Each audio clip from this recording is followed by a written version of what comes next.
Welcome back to the Sully Scoop, where three lifelong Husker bros dive in depth on all surrounding the new era of Husker football, where our cups never run dry of the Roulade under head coach Matt Rule. Made by fans for fans with TSul, BSul, and TSul. Back here on your favorite Cornhusker podcast, it's the Sully Scoop, and joining us this week is our Oregon insider, Boyer. Welcome in, Boyer. Thanks for having me on, guys. Appreciate it. Yeah, welcome aboard. Yeah, well, this isn't a good. Doesn't feel like a great week to bring in after Oregon, blows out Purdue, and we get absolutely demolished by Indiana at Indiana. Let me tell you, folks, the tickets were outrageous. I am glad Boyer and I did not make it to this game. We did make it to the Oregon at Purdue, but driving down to Indiana, $400 tickets is just straight up outrageous.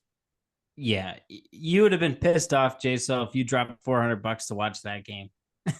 I'm pissed off, and I paid nothing, sit on my couch watching that game. $400 to go to a college football game is flat out ridiculous. Either make your stadium bigger. I get it's the 8th sellout in school history. $400? Who is paying that? I could spend $400 at a bar and get absolutely toasted, which I did need after this game, by the way. Well, TSul, that's because the hype is real in Indiana, and as it should be. They're undefeated. They're 7-0. They're looking great. They haven't played a close game yet, so I totally hype at that point. I mean, the hype would be through the roof in Lincoln. You'd expect similar tickets based on that too. But we have to dive into this game. This ugly they haven't played Nebraska Indiana game. Stop considering them a contender. They haven't played. We were 5-1 there, TSul. I mean, we got a winning record by a. And who do we play? And name a team shot, that we played that was a real contender. Name a team that we played tough that we actually won. Purdue. UTEP was a tough team there, TSul. UTEP finally got their first win. Yep, last week. But here's the point. Indiana is a very good team, and the reason why they're a good team is because when Nebraska made the mistake, Indiana excelled and put the game out of reach. And the game was out of reach by halftime, folks. I mean, this is Indiana. I never would have thought I would have ever said that in my entire life, that Indiana blew us out by halftime. But, I mean, for me, this game really came down to that end of the second quarter. We were down 14-7. We were driving on Indiana. And then Ryla had a guy in the end zone, but he threw the ball and, he kind of mistimed the safety a little bit, maybe thought that his pass was a little harder, and it was picked off and run back all the way to like our 10-yard line. Indiana scores 2 plays later. We get the ball back. We go 3 and frickin' out. Punt the ball at the 2-minute warning, and Indiana scores again. So that's kind of when the game was over. It was 28-7 then going into halftime. Yeah, and just from my point of view, just watching out as soon as Nebraska got the ball, the kick returner catches it inside the 2-yard line and falls out of bounds. Like, let it roll out of bounds or let it roll out of the end zone, and you get your penalty or you get your touchback. That was just a stupid play right there that set the tone in a really bad way for the Cornhuskers. Totally agree, Boyer. I mean, that put us behind the 8 ball because, then we were playing at our 1-yard line. I think we picked up a first down, but then had to punt. So then they start their second drive at our 40. I mean, it sets you up for failure right there. If you're doing that against good teams, you're never going to win. That was the ugliest start to the game I've ever seen. If you're doing that against bad teams. I never want to see that ever happen again. I never want to see that kid on the field if that's how he's going to, respond and take the. It has nothing to do with the kid there, TSul. This is the coach. It's TSul, listen, not the coach. That is 100% not the coach. 100% the coach. He should be knowing what he's going to do at his position. He shouldn't be fielding the ball off a kickoff, running to the sideline. I mean, that is clear as day. You either let it go, it goes out of bounds, or it goes into the end zone. Guess what? In college football, you're getting the ball at the 25 or the 40. It doesn't, or the 35, sorry. It doesn't matter. Or you wait for a fair catch. If you want to be real good at this game of football and be in a kickoff, you step out of bounds, then you catch the ball. And guess what? Then it's like a kick kick out of bounds, penalty. We see it, the returner for the Green Bay Packers does that very well. And that is something that Nebraska should start to work on, is special teams, because special teams has been the drastic part of this football team the entire year. And to start the game against Indiana down 7, you're finally getting the ball. All of a sudden, your script of your first 20 to 40 plays that you had to start the game out the window when you got to start with the ball inside the 2-yard line, at the 1 or at the half-yard line. They were just looking to, get some room for their punter at that point. We pick up a first down, punt it away. They return it to our 40. Game's over at that point. Well, Jason, no matter what we did, we were going to have one less drive throughout the game. Jason, I forgot. How many kicks has Barney done for the Huskers out there? How many attempted field goals does he have? Is he out there blocking on the punt team? Is he out there snapping for the field goals? No. That's why it's on the coach. Because it's special team blunders all over the place. So is the coach out there kicking the ball? Is the coach out there kicking the ball? Is the coach out there snapping the ball? Is the coach out there? Well, obviously the coach isn't doing anything in practice. That's why we're messing up all over the place. I mean, you're telling me that the Rutgers coach can block 2 punts in a game, tells me that you didn't practice anything. You saw something on film and you didn't fix it because you didn't see it somehow. Yeah, that's the point I'm trying to make. But at some point, you can only do so much coaching, and it's on the players, so you can't just totally fault the coaches. Well, I think there's a little bit of a problem going on with the coaching. I think these players are just in their own heads a little too much when they're actually on the field. Yeah, I could totally agree. I think there was a couple issues here. Our kicker's got the yips. There's no doubt in that. What about the snapper? Does he got the yips? How about all the blockers on the punt team? Do they got the yips?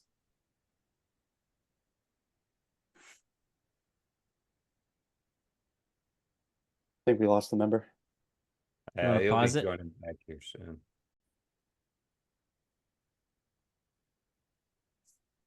I think it's kind of outrageous that you're blaming this entirely on the coaching staff. Now, is the coaching staff involved in this? Absolutely, and they got to be able to make a change. But one thing that I have to say about the kicking, how are they not having, on-campus tryouts at this point during the year? I mean, we've seen that neither one of the kickers can get the job done. There's got to be some kid in a 50,000 student body that can go out there and kick the ball. It's kind of outrageous that we're putting the same guys out there that are unable to make the kicks when it comes down to being needed. But this Barney play was flat out just a stupid football play. I mean, how long has he been playing football? How long has he been a kick returner? You should know when it gets to the sideline, you let it go. That's absolutely right. He needs to know where he's at on the field. That's just field awareness, situational awareness, and that makes the most sense. And Jason, while I agree it's not 100% on the coaching here, I do have to point out that I've been calling for Ed Foley to be fired since the Illinois game. Told you I would have left him at the airport in West Lafayette. I don't care that we won. I would have left his ass at the airport. Then you had Rutgers, same nonsense there. Same thing here against Indiana. It just wasn't in the kicking game against Indiana. But special teams, that third of the game has been terrible for the Huskers this year. And if you want to dive into this game, honestly, the Huskers did not get beat as bad as the score shows. Now, I am saying that I would disagree with you. And 6 wins is the absolute ceiling for the Huskers. This was an atrocious. I would also disagree with you there. Listen, the Huskers had just about the same amount of first downs. It was the 4th down efficiency, 0 for 5. If you're going to look at this, out of every game they play, are you going to go 0 for 5 on 4th downs? I don't think so. And I do not fault Matt Rule for going for the 4th downs. We saw our kicking team and we saw the score at that point. When we were going for 4th down, I don't really fault him for that. It was the 5 turnovers, but we still had the ball for more time possession than Indiana did in this game. The 5 turnovers, 3 from Raiola throwing the ball, really hurt us, especially when we were driving the ball. We get to the other side in territory and all of a sudden we turn it over. That is where the game was lost. We couldn't complete a drive and put it all together. Well, Jason, I'm disagreeing with you there because you're talking the game. You're saying Raiola blew the game with his 3 picks. Let me tell you, 2 of those picks, the game was already over. One of them was a bad freshman mistake. That is not what I said. that. One of them was when the game was already decided at that point. I mean, it was what, in the fourth quarter? It didn't even freaking matter at that point. The one in the end zone, he misjudged the safety. And I'll take that all day long because Raiola's a gamer at the end of the day.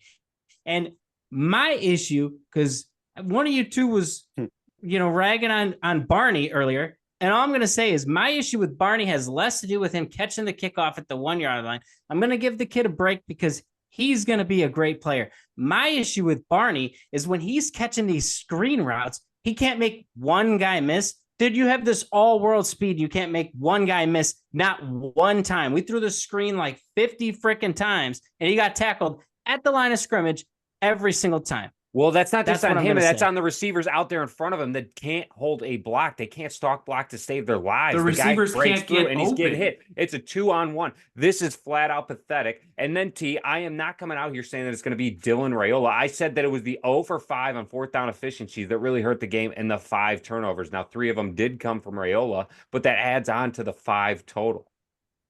Yeah, the main issue here was the defense is not as good as everybody thought they were. You gave up 215 yards on the ground and 5 rushing touchdowns. 5 rushing touchdowns. After not giving up 1 through 6 weeks in the season, that's embarrassing. The second issue here is the fact that this talented receiving core that we have, nobody can get off a defensive back for Indiana. Indiana's DBs is their weakness on defense. Their front 7 was everybody that was with this coach last year, James Madison. So they know the system. They know what they're doing. I get that. I understand it. But you're telling me that these 4 defensive backs were able to lock down this receiving core that's supposed to be one of the elite groups in the Big Ten? Ridiculous. Because they're I not. agree with that. I saw there was a couple plays where Raiola was he was just holding the ball for 5 seconds, looking around, and nobody could get open. And then he would have to scramble and have to just throw it away because one of the DNs is on his ass. Yeah, I feel like he went through his progressions every single series. Yeah. He went 1, 2, 3, 3, 2, 1, and then had to scramble. Like, it wasn't like he was fighting for time a lot of the times. He was back there, he had time, and nobody could get open. Now, so you said something there that I agree with more than I think I've ever agreed with you this season, or any season for that matter. And you said that the biggest letdown of the game was the defense. And that's where I agree with you, because we could point all day long, wide receivers aren't getting open, offensive line inconsistent, no run game, freshman quarterback. Guess what? That's been our offensive problem all year long. This defense is full of upperclassmen, and they're supposed to be one of the best defenses in the Big Ten, if not the country, and they're supposed to keep you close in game so you can strike. And hey, you could point and say, oh, well, the offense spotted them a touchdown too. Okay, so you still gave up 42 points to Indiana if we take away 2 touchdowns. And you expect the offense to score more than 42? Guys, we didn't even do that against UTEP. So you expect us to do that again against a Big Ten team in Indiana? No, the defense is the real problem that let us down this week. Yeah, but I think when your offense is really struggling to move the ball down and they don't hold on to the ball. I mean, they had a longer time of possession, but when they're not scoring and they're not giving you any sense of motivation, I feel like it's really hard for the defense to stay locked in when they think the other side of the half of the team isn't putting in their work and helping the defense out. I think it just puts too much strain on the defense to play a perfect game every drive. No, yeah, that is true. I totally agree with you there, Boyer. But here's what I'm going to tell you: if the offense scoring points isn't, or not scoring points isn't the motivation you need, then maybe the motivation you need is me, TSul, the coach, just reminding everybody how many sprints we're freaking running all week long after this loss is over, and maybe that'll be their motivation to get off their ass and make a play. Yeah, let me just say that this defense really didn't do anything this game. I mean, 8 out of 11 drives Indiana put together, they scored a touchdown. Their quarterback came out. He was 17 of 21 with 189 yards. Their backup came in and was 7 for 8. This defensive backs, they were getting beat all across the field. And then if you go look at their running backs of Indiana, their top guy, 9 carries for 105 yards, averaged 11.7 yards. We ain't talking Ashton Genty out here. We're talking Justice Ellison. Who is this guy? Nobody knew him before. He isn't up for the Heisman like Genty out there at Boise State. He averaged 11.7. They had a guy, TSul Lawton. He had 8 carries, averaged 8 yards, and they also had Taven Jackson, who averaged 10.5 yards a carry. All these running backs for him were about averaging a first down a carry. And this is supposed to be such a stellar defensive front. I don't think so. The 3-5 does not work in the Big Ten. It's not going to be sufficient enough because you're not getting enough push. You got too many linebackers out there trying to beat offensive linemen. And just based on sheer weight class, it ain't going to work. Now, TSul, I disagree. I think the 3-3-5 does work. The other thing here, how do you say that second running back's name? Can I get you to say that one more time? TSul Lawton. Yeah, you're out here talking like you're Forrest Gump. Let's get back to it, though. I mean, how would you pronounce that, TSul? How would you pronounce it? Tyson Lawson. Was there an S in his last name there? I didn't think Tyson so. Lawton, And there is a space between Ty and Son, so you got to have a pause. Not as long as you did there for us. But let's get back to it here. The Huskers came out flat. They looked embarrassed. They got embarrassed by Indiana, who is a bottom feeder year after year. I don't care that they have a new coach. I don't care that we just got boat raced by them. This was embarrassing and should never happen again. Well, let me tell you something, here's where I'm going to stop you. They are a bottom feeder year after year, and ever since the Huskers joined the Big Ten, they are a bottom feeder as well. Here's where I'm going to stop you guys. I didn't know much about Indiana, their new coach, whatever system, where he came from, nothing like that. This guy came in, and he had a look on his face, and he was pissed the frick off out there. Pissed off. I look at the scoreboard. I'm like, this dude is up 35 points in the fourth quarter, and he is still pissed. You know what that is the reminds sign me of of? a good coach. Nick Saban. That's what that reminds me of. Yep. And he coached with Saban. And Yep, back in like 2011, 2012.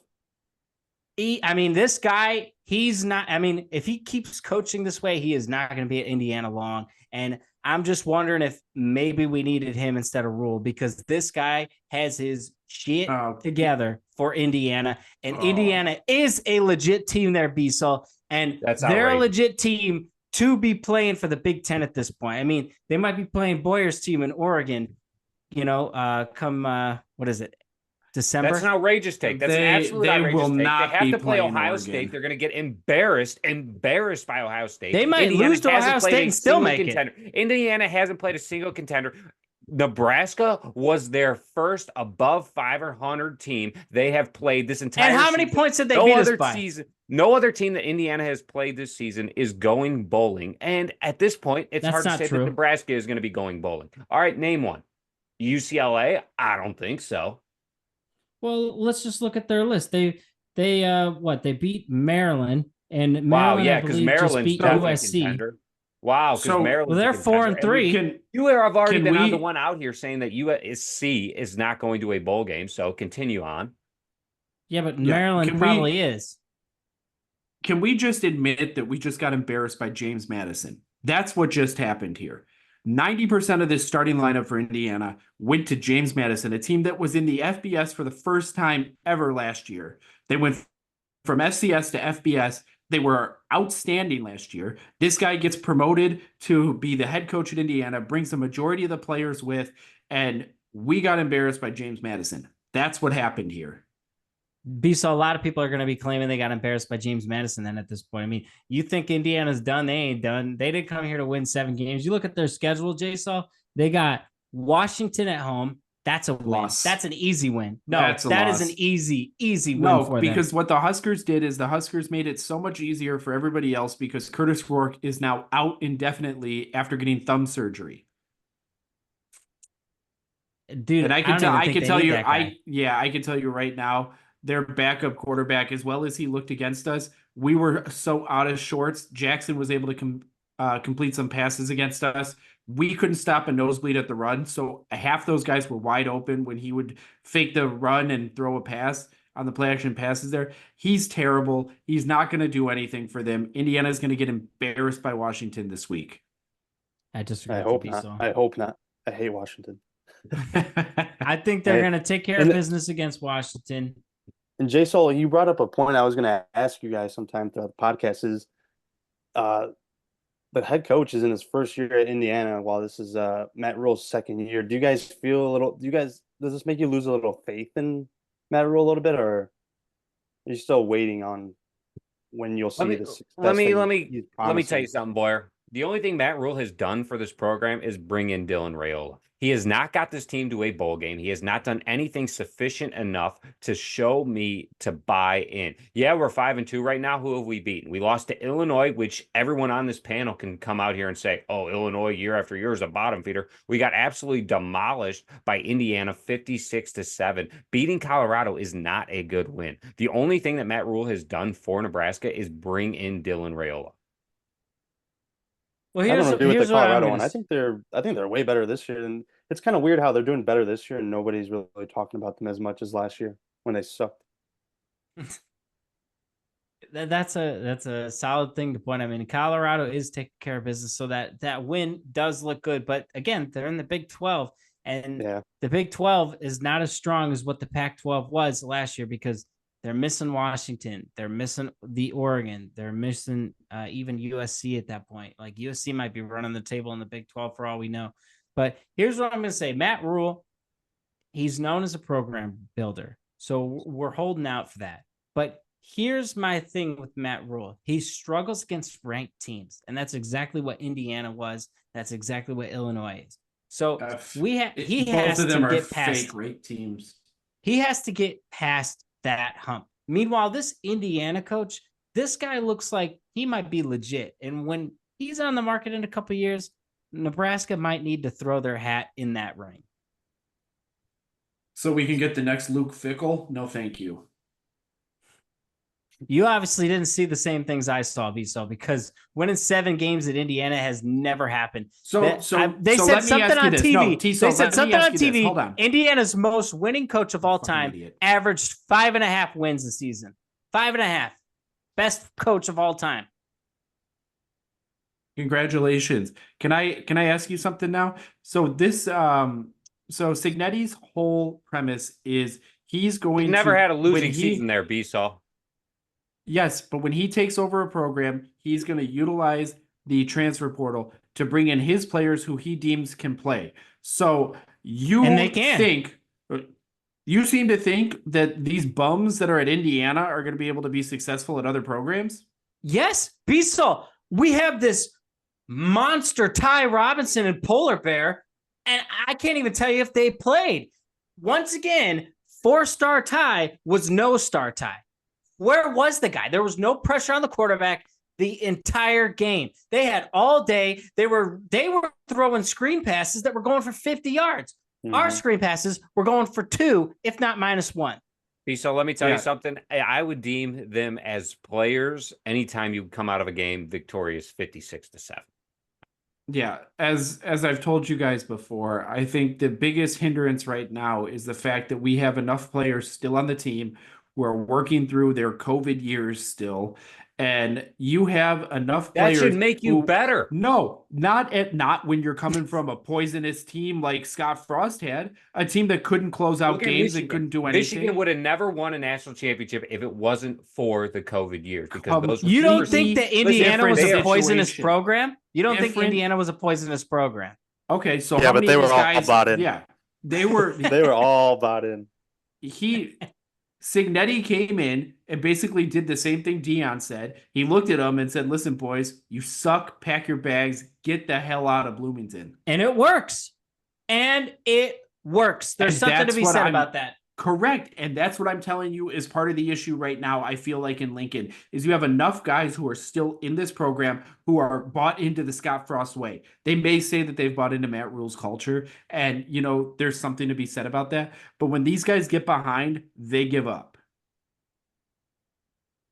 Well, here's what I'm going to say. The easiest way to change that narrative is beat Ohio State. Beat Ohio State.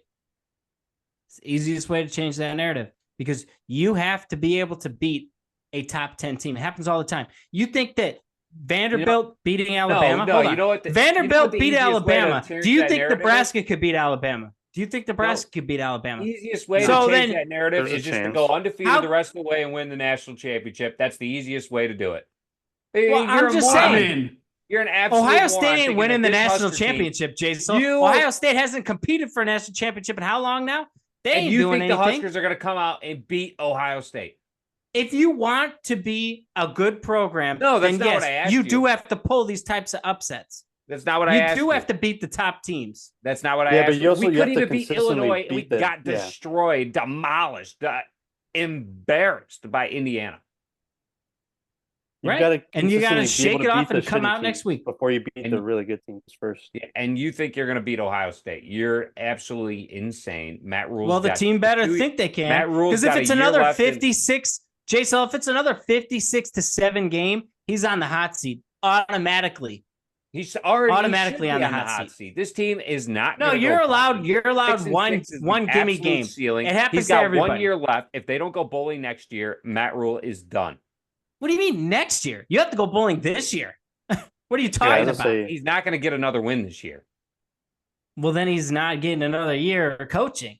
Yes, And he you're will, because hiring that Indiana The program coach. does not have enough money to just keep sending out for a new coach. They're going to have to ride this guy for another year. Well, that's the whole reason Yeah. they joined the Big Ten was more money. So they better find it somewhere because I have a scary question. If he's out, if Matt Rule is out, do you think Raiola transfers or do you think he Yes. stays? Absolutely. I- he transfers. I think Another he question is, where's this transfers. Malachi kid? I was they're kind of redshirting excited to see him. him again. What happened to him last year? Medical redshirt or He played like half. They were planning on redshirting him, and I think he played like half the games or something because Oh, so many okay. injuries happened. So I got a question here, TSul, since you seem to think that the only way to prove that the kids have bought in is beating a top 10 program, right? It's It's kind not of what the you only said. way.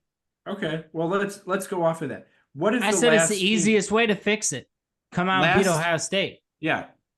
Who was the last head coach at Nebraska to beat a top 10 program? Riley. Yes, that's correct. And you mean to tell me those kids bought into Mike Riley? They did, yeah, because the next year I think we went 9-4. Smart guy, so they did buy in. No, you did that with Bo Pelini guys who knew how to play football because Riley's recruits decimated Nebraska. Scott Frost I don't care. recruits. I don't care whose recruits they are. They're out there winning. That's all I want to see. I don't care whose recruits they are. That You is sound what- like the same guys complaining that Bo Pelini was a bad coach because he used Bill Callahan's recruits. Look, I don't care whose recruits he was using. Bo Pelini was winning 9 to 10 games out there. I haven't said Bo Pelini was a bad coach. What I'm telling you is the fact that Mike Riley won with guys that were gamers that were recruited to play football. Mike Riley recruited guys who wanted to go to an ice cream social. Scott Frost recruited skill position players and no offensive linemen, hence what you're still seeing. And then unfortunately, Matt Rule took over a team that has a bunch of guys who don't know how to play a fourth quarter worth of football. Let me tell you something, B-Saul. If you're going to come out here and blame the guy that was there before you, you're not going to be a successful coach ever. That is just an atrocious take. Listen, if you come into a program and you're going to say, Hey, guess what? That is JSL, our- hold that on. is our No, big- because that you is just the brought up a issue good that is point. wrong Hey. with this program is we need an offensive line. You know what you should do, especially in today's college football? Go to the transfer portal and get an offensive line. It's not that hard. So let me get this straight. So you think telling you that the last guy sucked at recruiting is a bad way to coach? Because I'm pretty sure Dion did that, and you've been raving about how much you want Dion to come in and how much you want Urban Meyer to come in. And they do the same thing. They come in and they tell everybody who was there previous to pack their bags and get the hell out of Dodge. How many And national that's what Matt Rule should have does done. Matt Rule have? How many national championships does Matt Rule have? Remind me. None. Yeah, exactly. How many does Urban Meyer have? How many different schools? Exactly, B-Saul. Something is to be said that it works. I don't care how many feelings he's hurting. I don't care if he's hurting your feelings, B-Saul. If he knows that the issue is with the offensive line, why is he not fixing that? And Jay, so I have a question for you. When did I defend him not fixing it? What I said was he kept Scott Frost guys on who don't know how to play a 4 quarters worth of football in a game, and the offensive line is atrocious. I said he should have kicked them out of school. He should have told him to kick rocks and get out. Well, you're the Matt Rule backer. When did I sit here? When did I sit here? I am a Matt Rule so. backer. No, because I think he knows how to build a program up and change the culture. The culture was decimated after Sprinkles came in and said, hey, let's have an ice cream social every week. No, we're here to play football. We're not here to fucking have ice cream with Sprinkles. Yeah, 56-7 loss is how you play football. Now, TSul, you're dealing with people who don't know how to close out games, and they should have been told to leave the school years ago. Indiana brought in a whole new program. They brought in a new coach, new players, and they You're just making my case. Hold on, you guys are agreeing on the same thing here. You are making my case. Just in different ways. Sitting here trying to argue it. No, I am arguing you because why didn't Matt Rule do that? Why do you think Matt Rule is the answer? At this point, let's ship out Matt Rule and get this Signetti guy. That's what I'm saying. And you guys said that was a horrendous take. Listen, Do you Jason, think if he he's did going to that, be the a good Nebraska coach. fans would be going like, do you think like 2 years ago if he did that, like you guys like and most of the Nebraska fans would be freaking out about that or would be getting behind that? If he had told them to kick rocks? Yeah, like 95% of the or however many guys. I think you would have. I would have been for upset it right away, but I think there would have been a majority of them who said, "You know what, new blood. Let's see what it is." None of these players that are in the program have ever been to a bowl game. I would have been. Hold on. The problem is in Nebraska there are a lot of people who are overly loyal. The people who, because we sell out every game. Looking at you, Kip. We sell out. Yeah, exactly. But we sell out every game, and we haven't had a winning team in almost 10 years at this point. And we sell out every game. Some people are overly loyal, and they're overly loyal to their own. So that's why, for instance, you'll be in these Nebraska group chats in the middle of the game. Dylan Raiola comes out and throws one interception, and they're like, bench him for Harburg. He's the Nebraska kid. Well, let me tell you, folks, Harburg sucks ass. He's a terrible quarterback, and he should never, ever take the field as a quarterback again. If you want to toss him out there as a running back, by all means, but he's probably going to fumble anyways. The kid should not be playing at our program. Let me tell you something there, TSul. If you want to be overly loyal to a Nebraska kid, that's your problem, and Nebraska will never be good again because the best talent in the world doesn't always come from Nebraska. Let me tell you something there, TSul. I believe Harburg would be a good aspect in the backfield for the Huskers. He averaged 6.4 yards in this game and was our leading rusher. Out of our 7 games this year, 3 of our leading rushers throughout these games weren't even running backs. I don't know who is recruiting the running backs out there or who is coaching the running backs at that aspect and, deciding who's going to be the leading rusher for the game, but it ain't working. Mm-hmm. I just think like in today's age of college football, there's too much pressure for head coaches to build a program within like 2 to 3 years when really back then it would take like 4 years, but now like there's just too much pressure with the NIL that I think it's really hard to tell from an outsider's perspective on how most of the Nebraska fan base feels, but like from the outside it's like, all right, this team should be looking a lot better than what they are, and they still have a decent record, but I'd give him another year, one more year. And then after that, if he doesn't make any big time transfers in the offseason, especially with the O-line, then there's going to be a lot of questions to be asked about him before next season. No, that's definitely true there, Boyer. And part of the problem too is because, like you said, normally it takes 3 to 4 years to really start turning it around and having it your culture. But the part that gets in the way is now like with social media and like everyone having everything fast and right away, you have guys like this Signetti guy for Indiana succeeding right away his first year for Indiana. And we're like, if he could do that at Indiana, how come he can't do that in Nebraska? For instance, last year, Northwestern had all those things, fired Fitzgerald right before the season started. A 1-win Northwestern team. They bring in some nobody that nobody's ever heard of before. Nobody was even sure that this guy was coaching football beforehand. David Braun. Nobody even knew that if this guy was even coaching football before they found him. Everyone thought he was just some random fan that was walking around Evanston. And he gets Northwestern 6-6 to a bowl game in his first year. And Nebraska, meanwhile, is sitting 5-7.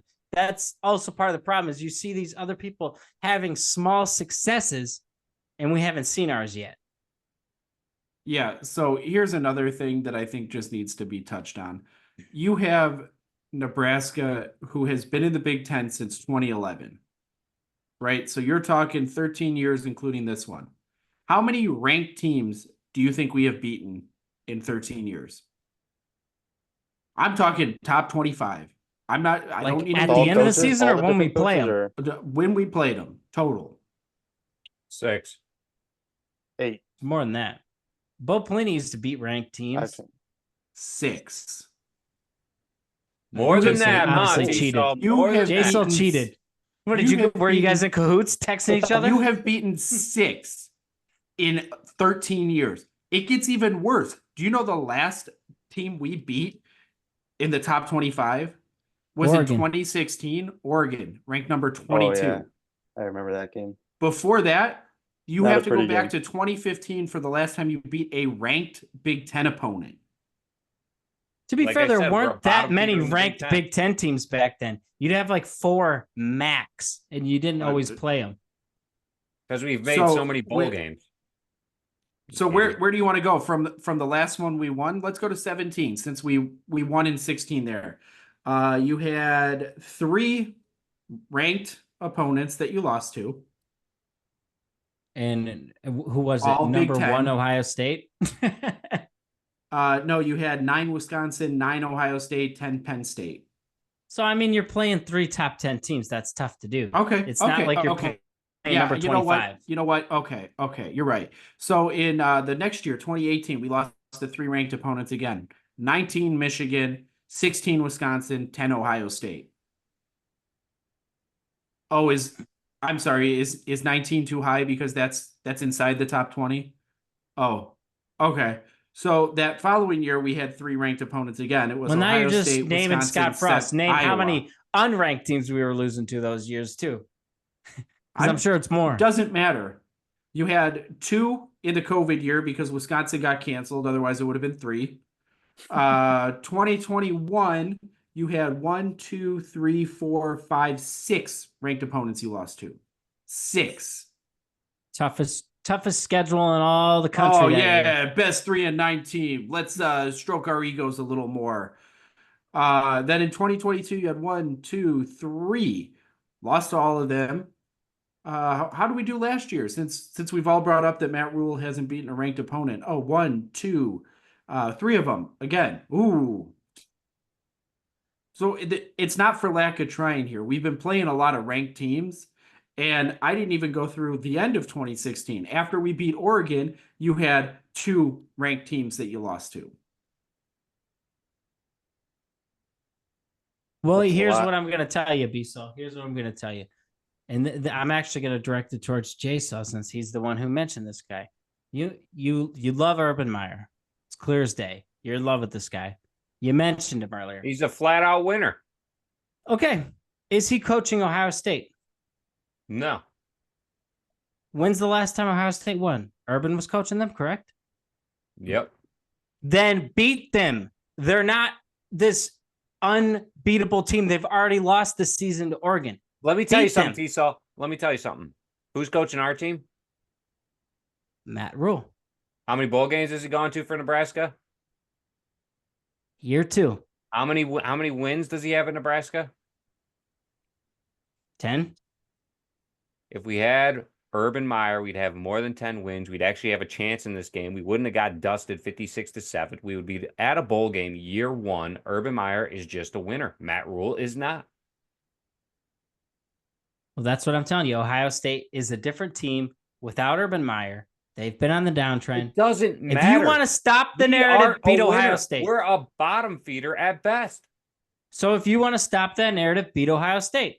If you want to keep that narrative going, for the team nobody you have cares out if you there beat that just UCLA. got dusted by Indiana, blew a home game to Illinois. This team is flat out pathetic, and they don't have a chance to beat Ohio State. If you're going to go, here's what I'm going to tell you, J-Saul. Indiana, the team that we played, Indiana is better than Ohio State. You're Now, an idiot. what You're an B-Sol idiot. is saying and their quarterback is injured, that's a different story. I'm talking a full health Indiana. I'd bet on them to beat Ohio State. You're an idiot. You're an idiot. That's all you. What? Can I take that bet? So are you saying that Indiana would beat Oregon at Oregon since Ohio State only lost by 1 point, that Indiana would actually beat Oregon? But Oregon didn't lose. Here, Ohio State lost. This game happens in 4 weeks. I will tell you right now, I will take that bet. I will tell you Ohio State's going to beat Indiana, and they're going to beat the brakes off of Indiana. Now, when Nebraska beats Ohio State this week, are you going to try and take that bet back? No, not at all. I'll lock it in. But what if Ohio State only beats us 30-14? Are you taking that bet back? Because Indiana spanked us way more than that. No. We could beat Ohio State, and I would tell you right now, Ohio State's going to beat the brakes off of Indiana. Ohio State could beat the brakes off of us, and I tell you right now, they're going to brakes off of Indiana. TSul, you do realize that this is Ryan Day's Ohio State. Urban Meyer's not on campus. He's nowhere to be found. They don't have CJ Stroud hiding there. They got their crappy quarterback, Will Howard, who's crappy. And they were better off keeping your Syracuse boy at this point. Yeah, they should have kept McCord. Yeah, so Will Howard's got 14 touchdowns on the year right now at this point. And look at their schedule, dude. They played one team. I'm just saying that who the hell's Indiana played? Nobody. What is your point here? Their quarterback Rourke only has 15 touchdowns. Congratulations, he's got one more than Will Howard. I'm telling you right now. This year?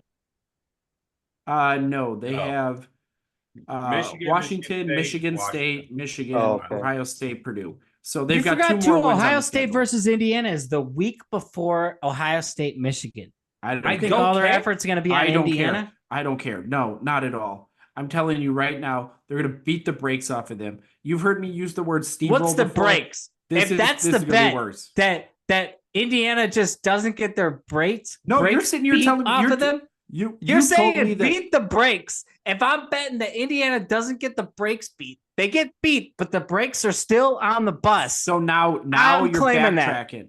No, now you're backtracking, saying Indiana. Oh, they might get beat, but it won't be by a ton. If Indiana's going down the field to win the game with the final field goal and they throw a pick, you're gonna start claiming, yeah, they got their brakes beat. Where's your brakes definition? You said that Indiana was going to beat Ohio State. They were going to make the Big Ten championship game. They were going to play Oregon because Indiana is the best team in the Big Ten right now. And you didn't see them lose in another game. Were the words you said. So to sit here and now tell me to Ohio State and still make the Big Ten championship. They could lose any of these games because it's freaking Indiana, you moron. You obviously watched a different team than I did. This is not the Indiana of old. Their coach is smart. He game planned, and they beat us out. Well, here's what I'm going to tell you guys. Indiana's coach, he is a legit coach. He proved it to me this week against Nebraska. He knows what he's doing. He coaches a good game. They beat us in every aspect of the game, defense, offense, special teams. They looked at the film. They knew what they were doing, and we looked dumb. And that doesn't necessarily mean that Rule is a bad coach, but he got outcoached by possibly the next Nick Saban. That's some strong words there. And as much as I want to hear another Sully talk about a love-struck affair they're having with a head coach who's not at the school of Nebraska, let's jump into what do you guys think was the most surprising game in college football this past week?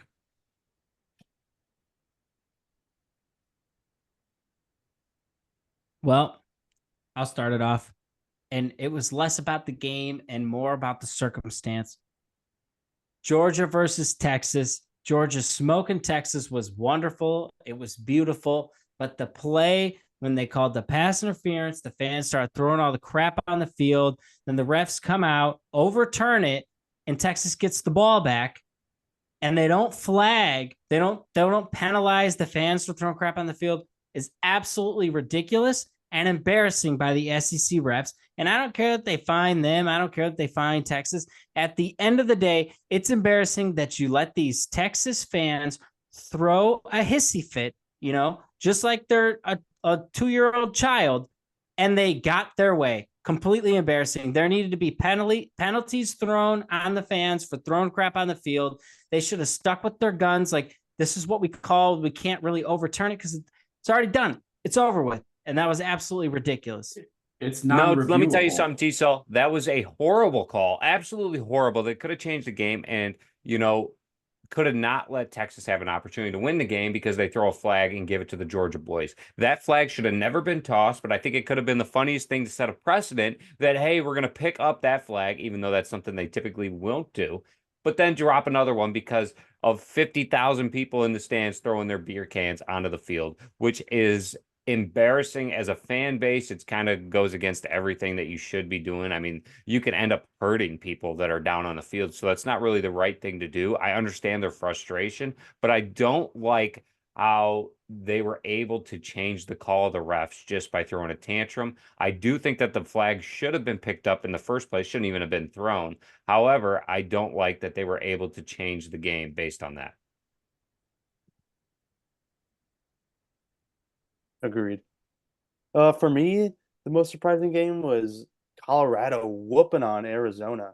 I mean, I know Arizona doesn't have a good defense, but this was Arizona at home against Colorado, who hasn't gotten as much hype as they did last year, and they're slowly creeping back up. They still have a chance to win the Big 12 and possibly get into the playoffs. I don't really see that happening, but there is definitely a chance this year for them. And I just like how there's not too much antics going on, and I like Dion. Maybe I think he's a little too flashy at times, but I think what he's doing for Colorado is good. Maybe not after this year. If he leaves, they'll probably be back in the gutter. But overall, they pretty much dominated that game, and that was kind of interesting to see, and how the media was kind of silent on that game. Versus if they would have won this type of game last year, you would have heard about that all week. Oh, absolutely. Yeah. It was getting a little old, especially for what were they, a 4-8 or a 3-9 team? I mean, Yeah, it was getting old last year to hear about them, and now that they're yeah. actually putting together some wins, we're not. It's an interesting No, aspect there, that's but I gotta say I do agree that one did shock me and how Colorado has changed from the beginning. I mean, the Cornhuskers beat them badly at home, and we didn't even Really score a bad. point in the second half.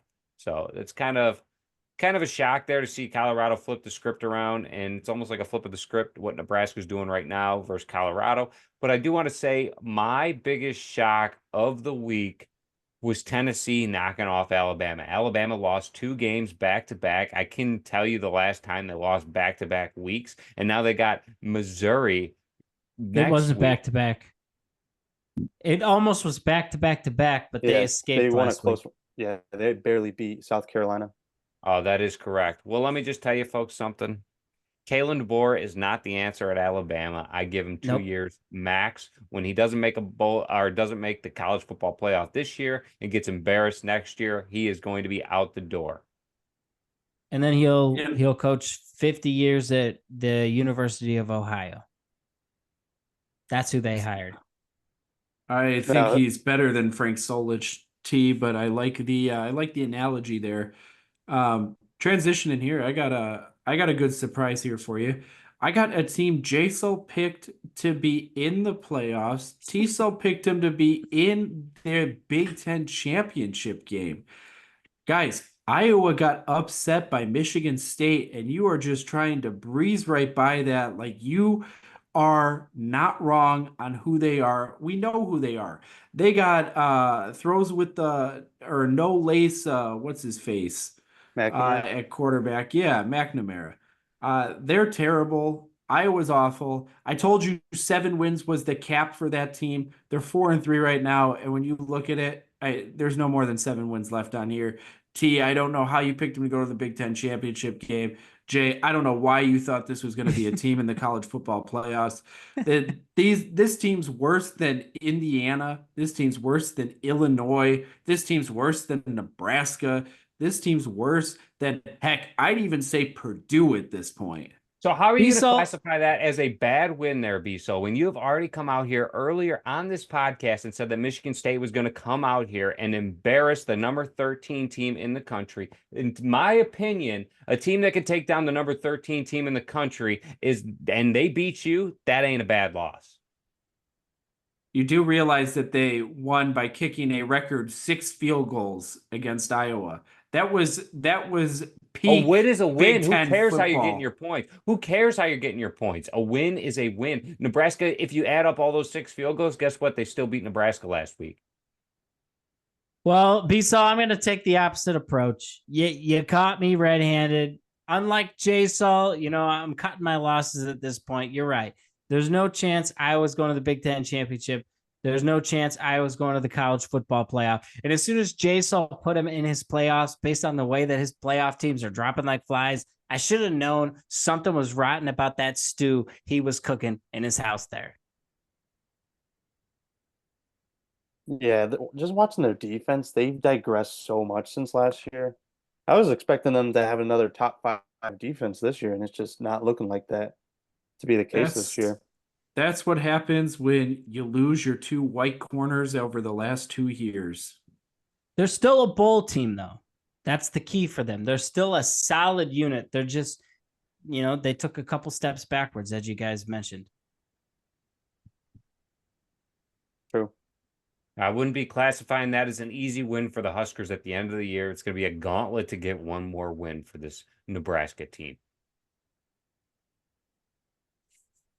JSul, it's like night and day with you every week. Two weeks ago, JSul was talking about how we were never going to lose again because we came out and whooped on Purdue in the 4th quarter. I never did say that. I sure recall you saying that, and I'm sure all of our fans remember you saying that as well. Well, TSul, they would have to agree that you're an idiot, and I did not say that. But moving forward, we got to look at this Nebraska-Ohio State game. TSul seems to come out here and think that we're going to win this game. I can't believe that it's only a 25.5-point spread here. I would have expected it to be closer to 30 to 35. I think Nebraska is going to get absolutely demolished in this game at Ohio State. I don't even think it's going to be close. I think Ohio State outmatches Nebraska across the board. I get it that we had 5 turnovers and we had a lot of yards on the ground, but we were 0 for 5 on 4th down conversions against Indiana. Against this Ohio State team, we should never punt the ball. We should never kick a field goal. We have to go for it on every single 4th down if they want to be in the game at any point during this. You mean if you want the game to be over in the 1st quarter, go for it every 4th down. If you're going for it on 4th down inside your own territory here against Ohio State, you're not even giving your defense a prayer of a shot. You got Boom Sheeny, who, if he can get the punt off, can flip the field there for you. So hopefully they practice blocking on special teams and punt unit. That way we can get some punts off. It'll be interesting if Judkins puts up 6 or 7 touchdowns against us on the ground, because we were supposedly this good rush defense, and I didn't see it against a terrible rushing offense in Indiana. Well, JSul, here's what I'm going to tell you. You're claiming that I'm guaranteeing a win against Ohio State. I am definitely not guaranteeing a win against Ohio State. That is what you said. I said the opportunity is there. And at the end of the day, if you want to change the narrative about not being able to beat ranked opponents, here's your perfect opportunity to beat Ohio State. Because at the end of the year, Ohio State is not a true top 5 team in the country. The opportunity is there to knock them out. It's very nice that you want to change your tone. You picked this as a win, and now you're, well, hold on a second, guys. I don't really know that we're going to picked this as a win at the beginning of the season, so we were doing our preseason predictions. Yeah, and if we had beaten Illinois as we should have, then I'd be all in. So here's my thought. You gave up 5 rushing points, folks. you gave up 5 rushing touchdowns to an Indiana program that's not known for running the ball. Ohio State's got 2 big running backs, 2 guys that are gonna score on us, and Will Howard is no slouch when it comes to running the ball either. That I think Ohio State's going to come out. They're going to try and control the clock. They're going to run the ball. So if this defensive line, this front 7 for the Huskers is not ready to get punched in the face on the first drive, we're in for a long day. Well, here's what I'm going to tell you, Bezo. The key of this game comes down to that freshman that they got out there, the wide receiver Smith. You have to somehow shut that guy down. I mean, he's out No. there against Ohio State catching like catching passes in the end zone with like one finger. The guy's incredible. You have to shut him down. He's incredible. Don't get me wrong. They've got him and Ibuka, Jeremiah Smith. And I don't care about the rest of them. It's Smith. It's Smith or nothing. If Smith is out of the lineup, Ohio State's offense is not going to be the same team. So maybe the goal is to just hit him hard enough to where you knock him out of the game. Those two wide receivers are great. I'm not disagreeing with you. But the fact that Trayvon Henderson and Judkins are going to be the two running backs that are just going to come at the Huskers defense and punch them in the face, they're not even going to try and throw the ball that often. I guarantee you, with the fact that they saw how many yards Indiana just put up on the ground, they're not even going to be practicing their passing game this week. It's going to be all practicing the run. Now, Bezo, if they have such a great rushing attack, then how come Judkins is not on pace to get 1,000 yards on the season? You would think that if he was a solid running back, he would easily be passing 1,000 yards. Oh, yeah, no, because they split time between two guys who are both averaging Judkins 6.9 yards a carry, Trayvon Henderson 8.2 yards a carry. Spells trouble there, Bezo. You got to have a number one back out there. Especially at Ohio State. Something to keep note of for this game is I think Judkins, he just had surgery on one of his hands. And supposedly, love to hear it. All right, we're back on the win train, folks. Well, no, now you got one lead back like you said they needed. So there you go. No, he's going to be playing, but that's what I heard is that he had surgery, but it only took a couple of days for him to recover from that somehow. But in my opinion, for Nebraska to have some success in this game, two key factors that come up to my head right away is to give Raiola enough time and to get the ball out of his hands quick. Throw it to your receivers in space. I don't care. No screen passes, but slants and hitches, and target Denzel Burke. That dude is a liability. Millions of, I would say, like 10 million people watch that dude lose like $20 million in an hour of football when they faced Oregon. He went from being a projected first rounder to maybe being a 6th rounder. So target him because he's still rattled because they had a bye week. So that game has been eating him alive, I bet. Go after him and you have to go after the D lineman. You have to make him respect you because if you don't, then the linebackers are just going to crash every time. And hopefully Raiola doesn't get hurt, but we'll see. Why'd you say it like that? Hey, why'd you say it like that? I don't know. Because Ohio State, they have so much talent. But one thing I did notice is whoever their defensive coordinator is kind of a dumbass because there was one play where it was like 3rd and 8, 3rd and 7 for Oregon, and obviously they were going to pass it. And the Ohio State's defensive play call was rush the 2 linebackers and have the 4 defensive linemen cover in space, and they couldn't cover anybody because they're D linemen. It was the weirdest play I've ever seen. But yeah, that and then another key factor is trying to stop the run game, or Ohio State's run game early, because when they faced Oregon, they ran the ball quite a bit in the first half, and then for some reason they kind of just completely abandoned it in the second half. I don't understand why they did that, but they did. So if you can get some good stops in the first half, maybe they'll forget again to use those 2 running backs in the second half. Yeah, those are things I noticed in the Oregon game that kind of confuse me. And maybe if Nebraska can create the same type of pressure, maybe not with the scoring, but with the pressure, they can at least throw them off their game or throw the coaches off their game mentally. Well, boy, the way it's been, and I mean, I'm not going to book this because it is, you're going from 2 top 10 teams at this point back to back, but the games where we've struggled to get pressure, it seems like the next game we're in the quarterback's face all day long. So if that does happen, then wait, hold on. Did you just say we're going back to back top 10 teams? What is Indiana ranked right now? They got to be top 10. 13, 12, I just told 13. You. That's ridiculous. They should be top 10 easy. Why is that ridiculous? They're still undefeated. They're undefeated and they haven't played a close game. I don't care. They should be unranked at 7-0. Well, then Navy and Army should be unranked at 7-0. I would take either one of them to whoop on Indiana. All right, now that's a take I can't get behind. That is the dumbest take I have heard on the entire podcast. I would give us a better chance, Nebraska anyhow, a better chance against Ohio State than Navy or Army against Indiana. That was the dumbest take of tonight. That was the It's dumbest not. take of the entire podcast. And Do you think that Navy would run the Big Ten then? If Navy was in the Big Ten, they're going undefeated. I find it very humorous that you think Indiana runs the Big Ten, a team that hasn't won a Big Ten championship since 1955. I didn't say runs the Big Ten, but this year You they are just said- undefeated. oh, And the I'm more sorry, they I'm win, sorry, the more stupid you look. Did you just say that Navy would come in and I think they would run the Big Ten? Therefore, insinuating that you think Indiana runs the Big Ten. Therefore, you're an idiot. Is Indiana undefeated, Bissell? Yes. Is Navy So, undefeated, TSul? If a Hold on, team is Navy in the Big undefeated? Ten and undefeated, Is- would they technically be running the Big Ten? No, Up to because this point in the season, yes. It's Indiana. They haven't played anybody. They've I'm played putting us four in Big the- Ten opponents. Pause. Who has Navy played? Navy. They will be Let playing. me pull up their whole. Are they They got playing- are Notre they the ones Dame next playing- week. Okay, yeah, that's what I thought. This week or next week?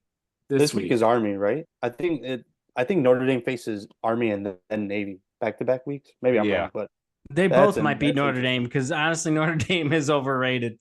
yeah, they are. That's a terrible take too. Notre Dame, was that? yes, they lost. Okay, Yes, they Jay, so lost I think they're to Northern overrated. Illinois, Navy but would definitely beat Northern Illinois, especially if you're telling me Navy's at different home. They're part of the beating Northern season. Illinois. Different part in the season. Different part. Yeah, in the yeah. season. Oh yeah, just go put on your golden helmet over there. If Northern Illinois played Notre Dame today, Notre Dame wins. Everybody thought that Navy was going to get caught overlooking Charlotte this past, or was it Charlotte they were playing? That they were going to overlook them prepping for Notre Dame next week, and they handled them easily.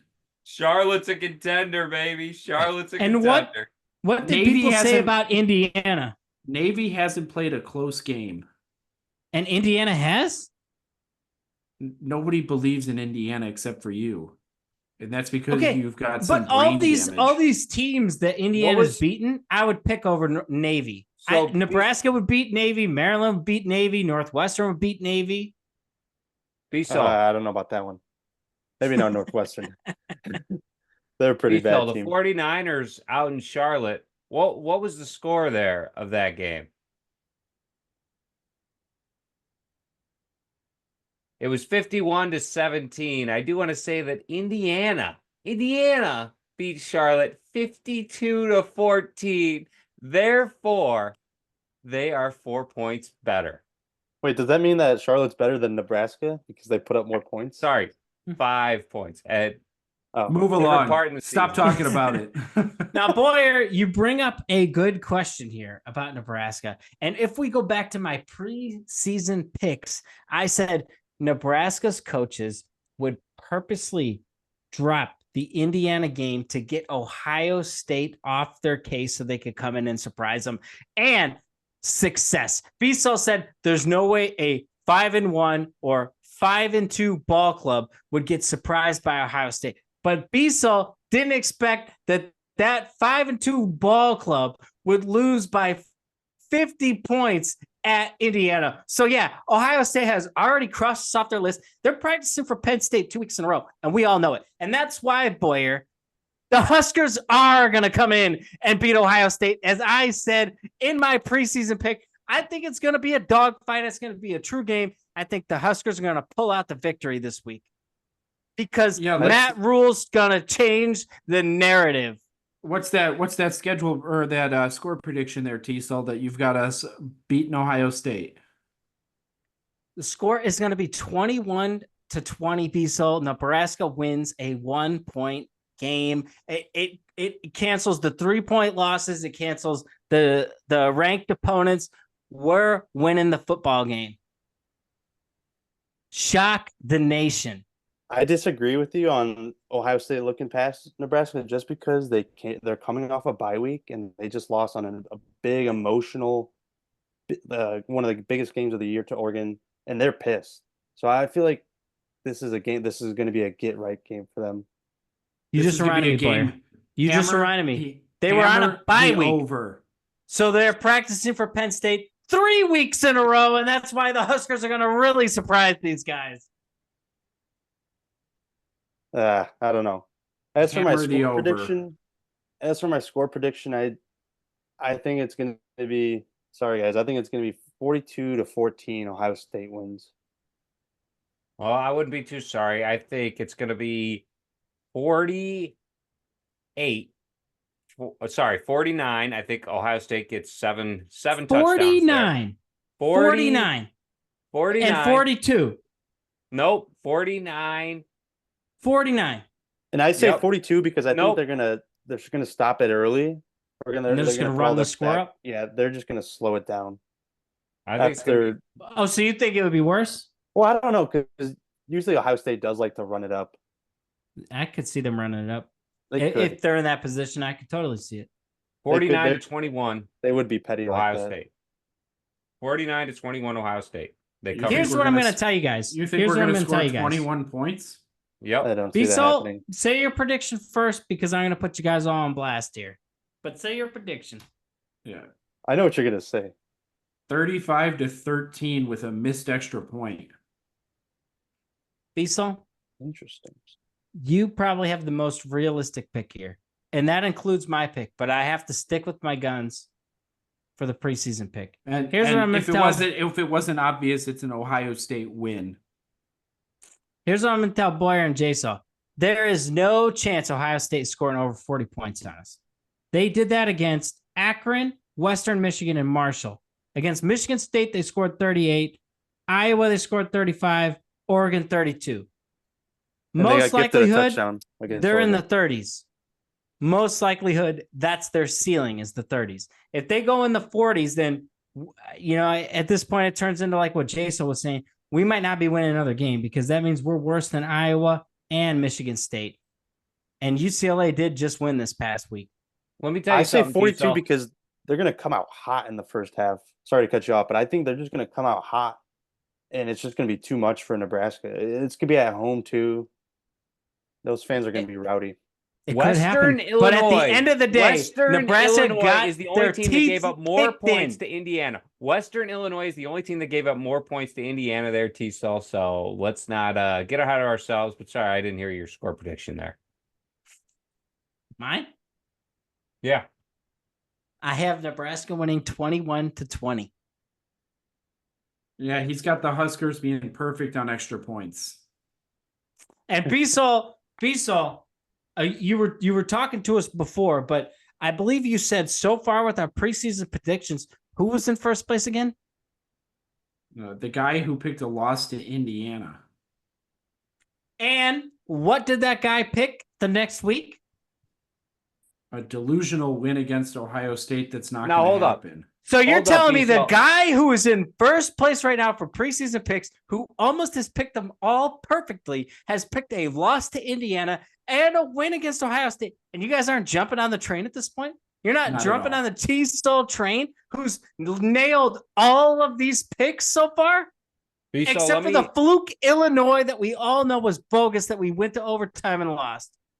Bisol, who had the Huskers 5-2 at this point? Based on TSul's logic, who would be in first place?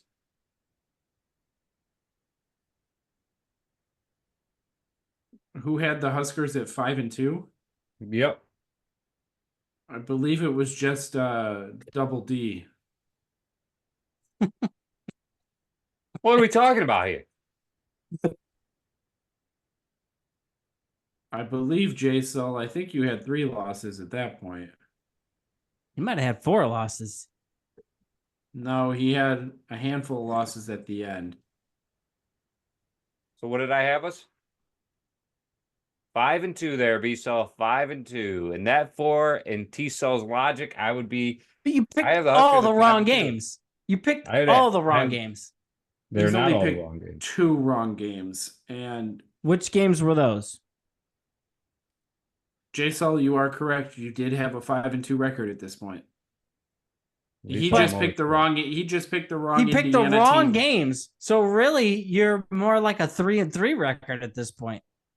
He picked Purdue to beat us and us to beat Indiana. He had the right idea, just the wrong team in the state. Exactly. I thought Indiana would be the worst team in the Big Ten. I'm eating my words now. It Yes, was you are. Purdue. And you thought Florida State was going to be the best team in the country, if I recall. If you would just flip those two, you'd look like a genius. I never said Florida State was going to be the best team in the country. But you did have them in the college football playoff, I winning believe the you ACC. said- I believe you said Mike Norvell was going to win Coach of the Year, but I could be a little hazy on that. And you said, Definitely who's their hazy on quarterback again? DJ Tungale. You said DJ Tungale was winning Heisman or something? Tungale is a different quarterback they've been playing now. Good old DJ. Give the reach around. Yeah, I don't even know how to pronounce his name either, and his little brother plays for Oregon. I think it's Ungalale. I don't know. Ugalungale. Ungalale? I don't know. DJ, would you like Ugalungale. fries with that? It's Ugalungale, like your Ugalungale. Ooga, what's some fries with that? But thanks for joining us for another episode of the Sully Scoop. You're here with TSul, BSul, and TSul, and our Oregon insider, Boyer. Thanks for joining us, Boyer. We're looking way ahead here, but I'm hoping for a good match against Nebraska next year when they go to Nebraska. Should be fun. Maybe I'll come out. We'll see. Should be a good game for sure. Yep. Yeah, thanks for coming on. Thanks for having me, guys. It was a pleasure. Pleasure to have you. Great we could see, one team win this week. But don't forget to follow and like, and you can catch us at www.thesullyscoop.com or on our Twitter at Sully_scoop. Go Big Red.